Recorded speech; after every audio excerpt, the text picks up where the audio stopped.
কখনো ভাবিনি কালী পূজা একটা বোম ফাটা থেকে পুরো বাড়ি কাঁপিয়ে দেবো।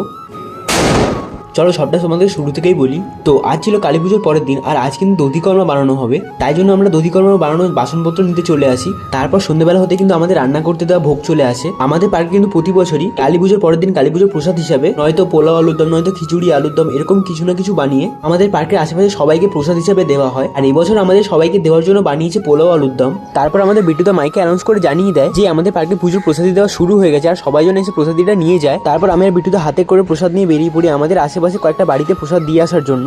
যারা হয়তো কোনো কারণে আমাদের পার্কে এসে প্রসাদ নিতে পারবেন না, তাদের সবাইকে কিন্তু আমরা এরমভাবে বাড়ি বাড়ি থেকে প্রসাদ দিয়ে আসি। ওই মিলে কিছুক্ষণ এরমভাবে খাটাখাটনি করার পর ফাইনালি আমাদের সবার বাড়ি বাড়িতে প্রসাদ দেওয়া শেষ হয়ে যায়। আর এদিকে আমাদের পার্কের প্রসাদ দিতে দিতে কন্টেনারও শেষ হয়ে গেছিল। তাই জন্য আমি চলে আসি এই দোকানে, আর এখান থেকে প্রায় 12-15টার মতো কন্টেনার কিনে নিই। কন্টেনার কিনে পার্কে আসতে দেখি পার্কে তো প্রসাদ দেওয়া প্রায় শেষের মুখে, আর আমার একটু খিদে পেয়ে গেছিল। তাই জন্য আমি বসে পড়ি একটু খেতে। এবারকার পোলাও আলুর দমটা কিন্তু সেরা করেছিল। খাওয়া শেষ করে আমি ঠিক করলাম যে একটু বাজি ফাটানো যাক, কারণ এবারে পুজো আমি একটা কোনো বাজি ফাটাইনি, কিন্তু ভাবিনি কোনোদিন যে একটা বোম ফাটাতে গিয়ে পুরো বাড়ি কেঁপে যাবে।